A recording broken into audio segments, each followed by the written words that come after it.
ជំរាបសួរបង្គអូនប្រិយមិត្តជាទីគោរពថ្ងៃនេះខ្ញុំបាទដែលជា AI សូមនាំអារម្មណ៍បងប្អូនមកស្គាល់នៅរឿងរ៉ាវជីវិតដ៏អស្ចារ្យរបស់បុគ្គលម្នាក់ដែលបានផ្លាស់ប្ដូរពិភពលោកទាំងមូលលោក Albert Einstein គឺជាឈ្មោះមួយដែលមនុស្សគ្រប់គ្នាស្គាល់តែមានប៉ុន្មានអ្នកទៅដែលបានដឹងស៊ីជម្រៅពីដំណើរជីវិតការតស៊ូនិងទស្សនវិជ្ជាដ៏ថ្លៃថ្លារបស់លោកខ្ញុំសង្ឃឹមថាតាមរយៈការរៀបរាប់របស់ខ្ញុំក្នុងវីដេអូនេះបងប្អូននឹងទទួលបាននូវចំណេះដឹងថ្មីៗនិងការបំផុសគំនិតសម្រាប់ជីវិតខ្ញុំសូមអភ័យទោសទុកជាមុនប្រសិនបើការបញ្ចេញសំឡេងរបស់ខ្ញុំមិនបានត្រឹមត្រូវតាមក្បួនខ្នាតភាសាខ្មែរ 100% សូមរីករាយស្ដាប់ទាំងអស់គ្នាជីវប្រវត្តិដ៏អស្ចារ្យរបស់លោក Albert Einstein បុរសដែលបានផ្លាស់ប្ដូរពិភពលោក Albert Einstein គឺជាអ្នកវិទ្យាសាស្ត្ររូបវិទ្យាដ៏ល្បីល្បាញបំផុតមួយរូបក្នុងប្រវត្តិសាស្ត្រពិភពលោកបានបដិវត្តការយល់ដឹងរបស់យើងអំពីលំហពេលវេលាទំនៀននិងធម្មពលតាមរយៈគំនិតនិងភាពក្លាហានរបស់លោកជីវិតរបស់លោកមិនត្រឹមតែជាមេរៀនវិទ្យាសាស្ត្រប៉ុណ្ណោះទេថែមទាំងជាគំរូដ៏រស់រវើកនៃភាពតស៊ូនិងការចង់ដឹងចង់ឃើញឥតឈប់ឈរកុមារភាពនិងគ្រួសារក្របពូជនៃភាពប៉ិនប្រសប់ Albert Einstein កើតនៅថ្ងៃទី14ខែមីនា ឆ្នាំ1879នៅក្នុងទីក្រុងអ៊ូលមប្រទេសអាល្លឺម៉ង់ដែលជាផ្នែកមួយនៃចក្រភពអាល្លឺម៉ង់ឪពុករបស់លោកឈ្មោះ Hermann Einstein ជាជនជាតិជ្វីហ្វមកពីប៊ូខាជាអ្នកចំនួនផ្នែកគ្រឿងអគ្គិសនីម្ដាយរបស់លោកឈ្មោះ Pauline Koch ក៏ជាជនជាតិជ្វីហ្វអាល្លឺម៉ង់ដែរហើយលោកស្រីមានចំណូលចិត្តខាងតន្ត្រីនិងការរៀនសូត្រឥតឈប់ឈរ2ឆ្នាំក្រោយមកប្អូនស្រីរបស់ Einstein ឈ្មោះ Maria បានកើតនៅឆ្នាំ1881កាល Albert កើតមកគ្មានអ្វីប្លែកពីធម្មតាទេលើកលែងតែទំហំក្បាលរបស់លោកដែលធំខុសពីធម្មតាដែលធ្វើឲ្យក្រុមគ្រួសារលោកលេងសើចតាំងពីក្មេង Albert គឺជាក្មេងស្ងៀមស្ងាត់ម្នាក់លោកមិនតនិយាយពាក្យដំបូងទេរហូតដល់ជិតអាយុ3ឆ្នាំដែលធ្វើឲ្យឪពុកម្ដាយលោកព្រួយបារម្ភលោកត្រូវបានគេហៅថាអ្នកស្ងៀមស្ងាត់ព្រោះលោកកម្រនិយាយណាស់តែការស្ងៀមស្ងាត់របស់លោកមិនមែនមកពីភាពយឺតយ៉ាវទេគឺមកពីលោកតែងតែគិតពិចារណាលោកតែងអង្គុយរាប់ម៉ោងសង្កេតមើលពិភពលោកជុំវិញខ្លួនហាក់ដូចជាកំពុងព្យាយាមស្វែងយល់ពីរបៀបដែលអ្វីដំណើរការលោកបាននិយាយនៅពេលក្រោយថាបទពិសោធន៍នោះបានបន្សល់ទុកនូវចំណាប់អារម្មណ៍ដ៏ជ្រាលជ្រៅនិងស្ថិតស្ថេរចំពោះលោកការអប់រំនិងការតស៊ូនៅសាលានៅឆ្នាំ1880គ្រួសារ Einstein បានផ្លាស់ប្ដូរទៅទីក្រុង Munich ប្រទេសអាល្លឺម៉ង់ដែលជាទីក្រុងធំជាងគេនៅភាគខាងត្បូងប្រទេសនៅទីនោះឪពុករបស់លោកបានបង្កើតក្រុមហ៊ុនវិស្វកម្មអគ្គិសនីមួយឈ្មោះ Einstein & Co. Albert បានចូលរៀននៅសាលាបឋមសិក្សាកាតូលិក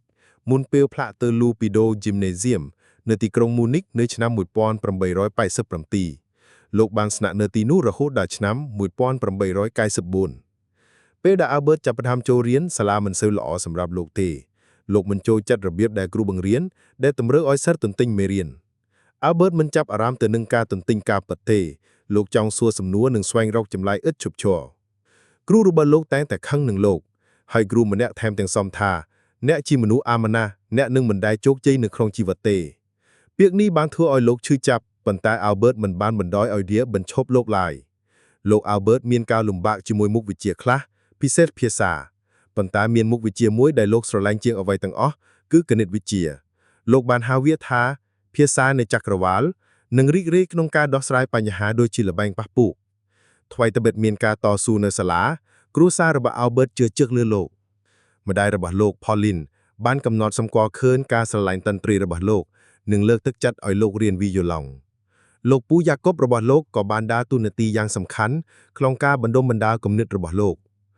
ពូយ៉ាកុបចូលចិត្តគណិតវិទ្យាហើយបានបង្រៀន Albert តាមរបៀបសប្បាយនិងប្រកបដោយភាពច្នៃប្រឌិតនៅឆ្នាំ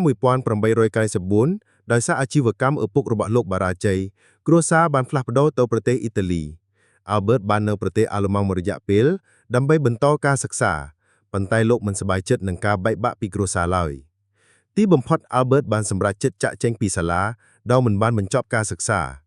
លោកបានចាប់ផ្ដើមសិក្សាដោយខ្លួនឯងដោយអានសៀវភៅវិទ្យាសាស្ត្រទស្សនវិជ្ជានិងគណិតវិទ្យានេះជាការសម្រេចចិត្តប្រថឹកប្រថែងប៉ុន្តែ Albert ជឿថាការរៀនសូត្រសំខាន់ជាងការធ្វើតាមច្បាប់នៅអាយុ16ឆ្នាំ Albert បានសរសេរឯកសារវិទ្យាសាស្ត្រដំបូងរបស់លោកក៏បានដាក់ពាក្យចូលរៀននៅសាលាមួយល្បីនៅប្រទេសស្វីសគឺ Swiss Federal Polytechnic School នៅទីក្រុង Zurich លោកបានប្រឡងធាក់ដោយសារលោកមានបញ្ហាជាមួយមុខវិជ្ជាមិនសូវវិទ្យាសាស្ត្រដូចជាភាសាបារាំងនិងប្រវត្តិសាស្ត្រចំនួនការបោះបង់ Albert បានសម្រេចចិត្តព្យាយាមម្ដងទៀតលោកបានខិតខំរៀនសូត្រជាងពេលណាប៉ុណ្ណោះនៅឆ្នាំ 1896 នៅវ័យ 17 ឆ្នាំ Albert បានចូលរៀននៅសាលា Polytechnic School នៅ Zurich លោកបានសិក្សារូបវិទ្យានិងគណិតវិទ្យាដែលជាមុខវិជ្ជាដែលលោកបានបង្ហាញសមត្ថភាពដ៏អស្ចារ្យតាំងពីកុមារភាពលោកបានស្នាក់នៅទីនោះរហូតដល់ឆ្នាំ 1900 និងទទួលបានសញ្ញាបត្រនៅឆ្នាំ 1900 អាជីពដំបូងនឹងឆ្នាំអស្ចារ្យ Annus Mirabilis បន្ទាប់ពីបញ្ចប់ការសិក្សាលោក Albert មិនអាចរកការងារបង្រៀនបានភ្លាមៗទេ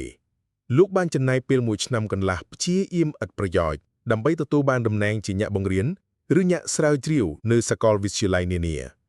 នៅឆ្នាំ 1902 លោក Albert ទីបំផុតបានរកការងារធ្វើជាមន្ត្រីនៅការិយាល័យប៉ាតង់ Swiss ក្នុងទីក្រុង Bern ការងាររបស់លោកគឺត្រួតពិនិត្យពាងស៊ុំប៉ាតង់និងសម្រេចចិត្តថាតើការច្នៃប្រឌិតនោះមានលក្ខណៈដើមឬអត់ដំបូងឡើយ Albert មានការខកចិត្តព្រោះលោកចង់ក្លាយជាអ្នកវិទ្យាសាស្ត្រមិនមែនជាមន្ត្រីការិយាល័យទេប៉ុន្តែលោកបានប្រើប្រាស់ពេលវេលានេះឲ្យអស់ពីលទ្ធភាពលោកបានហៅការិយាល័យប៉ាតង់ថាមន្ទីរពិសោធន៍គំនិតរបស់លោកខណៈពេលកំពុងពិនិត្យប៉ាតង់លោកបានកត់ត្រាគំនិតរបស់លោកអំពីធម្មជាតិនៃពន្លឺពេលវេលានិងលំហលោកបដិញ្ញាផស៊ូក្តីសុបិនរបស់លោកទោះបីជាត្រូវធ្វើការរហូតដល់យប់ជ្រៅក៏ដោយនៅឆ្នាំ 1903 Albert បានរៀបការជាមួយ Mileva Maric ដែលជាសិស្សរូបវិទ្យាស្រីតែម្នាក់គត់នៅក្នុងថ្នាក់របស់លោកនៅ Polytechnic ពួកគេមានពិធីមង្គលការសាមញ្ញហើយមិនយូរប៉ុន្មានពួកគេក៏មានកូនប្រុសដំបូងរបស់ពួកគេឈ្មោះ Hans Albert Einstein ជីវិតមិនមែនងាយស្រួលទេព្រោះប្រាក់ខែរបស់ Albert ជាមន្ត្រីការិយាល័យមិនគ្រប់គ្រាន់ដើម្បីផ្គត់ផ្គង់គ្រួសារនៅឆ្នាំ 1905 នៅក្នុងវ័យ26ឆ្នាំ Albert Einstein បានបោះពុម្ពផ្សាយអត្ថបទវិទ្យាសាស្ត្រសំខាន់ៗចំនួន4ដែលនឹងផ្លាស់ប្ដូរពិភពលោកជារៀងរហូតអ្នកវិទ្យាសាស្ត្រហៅឆ្នាំនេះថាឆ្នាំអស្ចារ្យរបស់ Einstein Annus Mirabilis 1. ទ្រឹស្ដីនៃបាតុភិប Photoelectric ពន្យល់អំពីរបៀបដែលពន្លឺមានលក្ខណៈដូចជាភាគល្អទូចហៅថា Photon ការរកឃើញនេះក្រោយមកបាននាំឲ្យលោកទទួលបានរង្វាន់ Nobel ផ្នែករូបវិទ្យានៅឆ្នាំ 1921 2. ចលនារបស់ Brownian លោកបានបញ្ជាក់អំពីអត្ថភាគរបស់អាតូមដោយពន្យល់ពីចលនាមិនទៀងទាត់នៃភាគល្អនៅក្នុងអង្គធាតុរាវឬឧស្ម័ន 3. ទ្រឹស្ដីទំនាក់ទំនងពិសេសលោកបានណែនាំអំពីគំនិតថាល្បឿនពន្លឺគឺថេរសម្រាប់អ្នកសង្កេតទាំងអស់ដោយមិនគិតថាជាចលនារបស់ប្រភពពន្លឺឬអ្នកសង្កេតណាឡើយពីទ្រឹស្ដីនេះបានកើតចេញនៅសម័យកាលដ៏ល្បីល្បាញ E=mc²ដែលបង្ហាញថាថាមពល E និង mass M អាចបំប្លែងគ្នាទៅវិញទៅមកបាន 4. ទំនាក់ទំនងរវាង mass និងថាមពល E=mc²ឯកសារចុងក្រោយនេះបានបង្ហាញពីទំនាក់ទំនងដ៏ស៊ីជម្រៅរវាងថាមពលនិង mass ដែលជាមូលដ្ឋានគ្រឹះសម្រាប់ថាមពលនុយក្លេអ៊ែរនៅពេលអនាគតអត្ថបទទាំងអស់នេះបានធ្វើឲ្យសហគមន៍វិទ្យាសាស្ត្រភ្ញាក់ផ្អើលលោក Albert Einstein ដែលជាមន្ត្រីការិយាល័យដ៏សាមញ្ញម្នាក់គ្មានតំណែងនៅសាកលវិទ្យាល័យបានបដិវត្តរូបវិទ្យាភាពល្បីល្បាញនិងការអភិវឌ្ឍទ្រឹស្ដីបន្ថែមបន្ទាប់ពីឆ្នាំ 1905 ជីវិតរបស់ Albert ចាប់ផ្ដើមផ្លាស់ប្ដូរអ្នកវិទ្យាសាស្ត្រជុំវិញពិភពលោកចាប់ផ្ដើមកត់សម្គាល់ការងាររបស់លោកត្រូវបានផ្ដល់តំណែងបង្រៀននិងបានក្លាយទៅជាសាស្ត្រាចារ្យនៅសាកលវិទ្យាល័យជាច្រើននៅឆ្នាំ 1908 លោក Albert ទទួលបានតំណែងបង្រៀននៅសាកលវិទ្យាល័យ Bern និងលៀហៅឈ្មោះជាការិយាល័យប៉ាតង់នៅឆ្នាំបន្ទាប់លោកបានត្រូវតែងតាំងជាប្រធានផ្នែករូបវិទ្យាទ្រឹស្ដីនៅសាកលវិទ្យាល័យ Zurich ក្នុងអំឡុងពេលនេះលោក Albert បានបន្តអភិវឌ្ឍទ្រឹស្ដីទំនាក់ទំនងទូទៅដែលជាសាខាមួយនៃទ្រឹស្ដីទំនាក់ទំនងពិសេសរបស់លោកទ្រឹស្ដីទំនាក់ទំនងទូទៅដែលលោកបានបញ្ចប់នៅឆ្នាំ 1915 បានពន្យល់អំពីទំនាក់ផែនដីជាការកោងនៃលំហពេលវេលា Space Time ដែលបង្កឡើងដោយ Mass ការស្រាវជ្រាវនេះបានរួមចំណែកយ៉ាងធំក្នុងការយល់ដឹងអំពីប្រហោងខ្មៅ Black Holes និងវត្ថុមាន Mass ដទៃទៀតនៅក្នុងចក្រវាឡ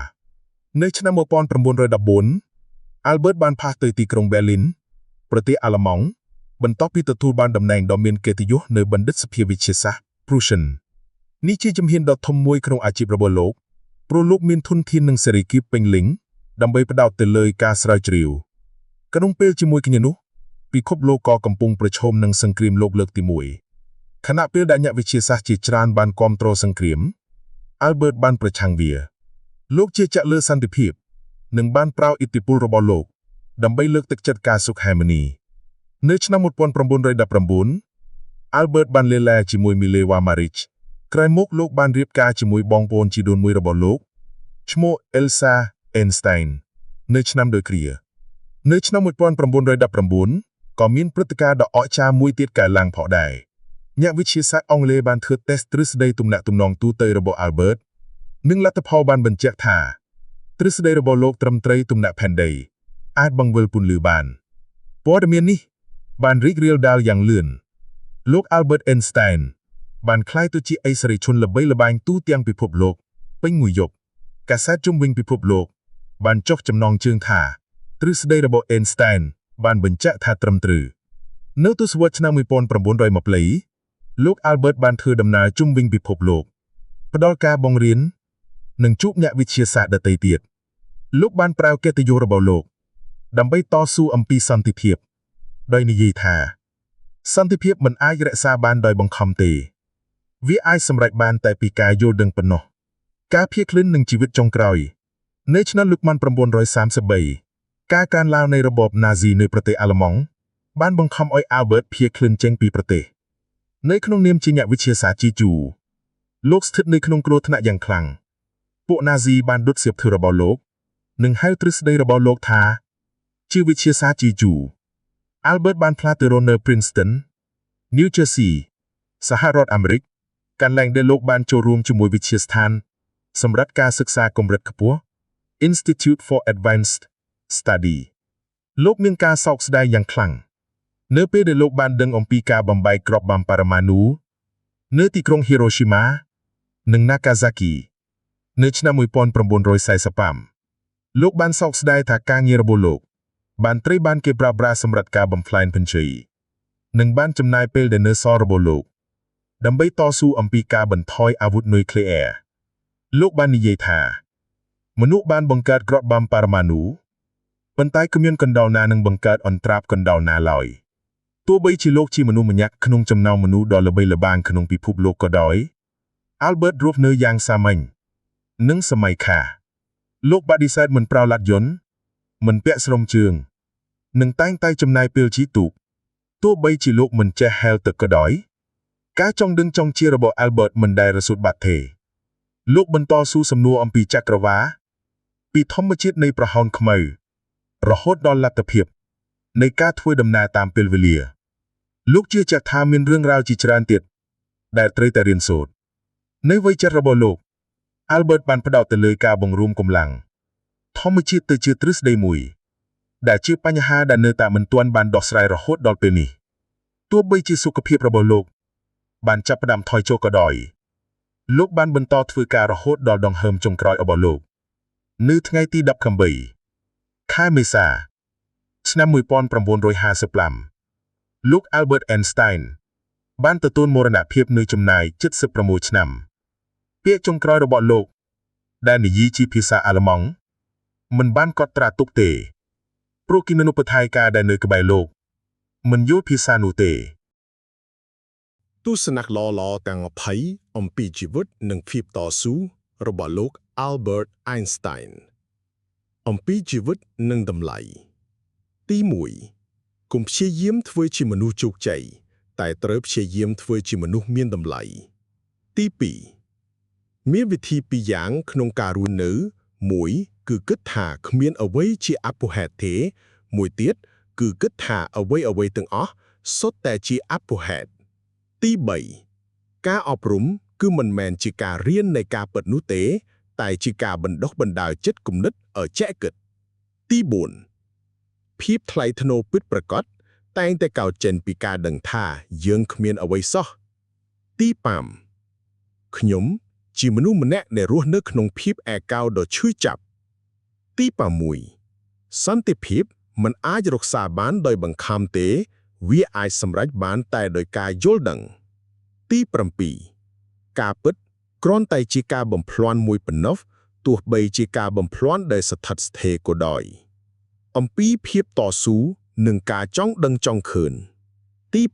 8ខ្លងមិនមានទេពកោសល្យអ្វីនោះទេគ្រាន់តែជាមនុស្សដែលចង់ដឹងចង់ឃើញយ៉ាងខ្លាំងប៉ុណ្ណោះទី9កុំឈប់សួរសំណួរការចង់ដឹងចង់ឃើញមានហេតុផលផ្ទាល់ខ្លួនរបស់វាទី10ភាពឈួតលីឡាគឺធ្វើរឿងដដែលម្ដងហើយម្ដងទៀតហើយរំពឹងថានឹងទទួលបានលទ្ធផលផ្សេងទី11អ្នកណាដែលមិនធ្លាប់ធ្វើខុសគឺមិនធ្លាប់ព្យាយាមធ្វើអ្វីថ្មីនោះទេទី12ការស្រមៃគឺសំខាន់ជាងចំណេះដឹងមានកម្រិតចំណែកឯការស្រមៃគ្របដណ្ដាលពិភពលោកទាំងមូលទី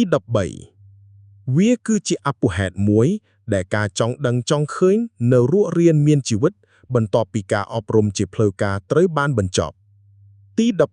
14ខ្ញុំបានគិតហើយគិតទៀតអស់ចំនួនខែនិងច្រើនឆ្នាំគំនិត99ដងមិនត្រឹមត្រូវទេតែលើកទី100ខ្ញុំត្រឹមត្រូវទី15តែមានអ្នកព្យាយាមអ្វីដែលមិនអាចទៅរួចទើបអាចសម្រេចបានអ្វីដែលអស្ចារ្យទី16កុំបារម្ភអំពីការលំបាករបស់អ្នកក្នុងគណិតវិទ្យាខ្ញុំធានាថាការលំបាករបស់ខ្ញុំនៅតែធំជាងទី17បញ្ហាដែលសំខាន់បំផុតក្នុងជីវិតគឺរបៀបរស់នៅជាមួយមនុស្សទី18ភាពជោគជ័យស្មើ x បូក y បូក z x គឺជាការងារ y គឺជាការលេងនិង z គឺជាការរក្សាការស្ងៀមស្ងាត់ទី19រៀនពីម្សិលមិញរួមនៅសម្រាប់ថ្ងៃនេះសង្ឃឹមសម្រាប់ថ្ងៃស្អែកអ្វីដែលសំខាន់បំផុតគឺកុំឈប់សួរសំណួរទី20ក្នុងចំណោមការលំបាកតែងតែមានឱកាស